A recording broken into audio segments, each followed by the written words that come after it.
Et c'est ce jour-là que le chef a dit, il faut que le jeune, il intègre mon groupe, parce que j'étais vraiment préparé pour. Ouais. C'est-à-dire que j'étais chanteur d'un groupe qu'on appelait le Billy and Alex. Le Billy and Alex. Oui, avec mon Pierre, c'est ça. Et on avait une rencontre au bal de GATL. Et à cette époque, c'était les Iglibitains, c'était les tops. Et nous, on voulait les descendre. Donc, on s'est préparé et ce jour qu'on s'est rencontrés, et ils ont compris.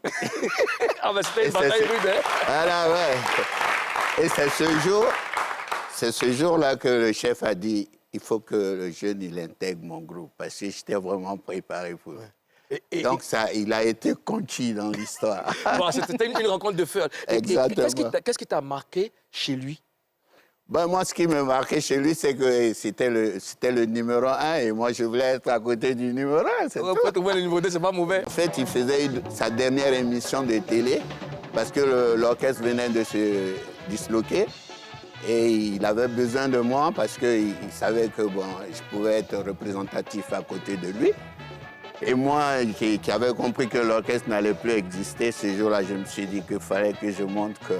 fallait que le peuple me réclame. Ouais. Donc, il faut que je fasse ce que j'ai envie de faire parce que je ne voulais plus faire ce qu'il voulait.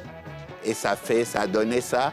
Et ça fait qu'on m'a remarqué parce que je ne faisais pas les mêmes pas que lui. Et ça faisait rire aussi, donc le peuple, ça a marqué dans la tête. Et comment tu as appris à danser le Zigiriti? Ben écoute, c'est notre boss. Si tu ne peux pas danser, tu ne seras pas dans l'orchestre. Ouais. Donc j'ai appris et j'ai dansé avec lui. On a fait toute l'Afrique, beaucoup de pays. Et quand on est venu, ce jour-là, je l'avais fait exprès pour qu'on me remarque, effectivement. Ouais. Et ça a donné parce que c'était notre dernière rencontre.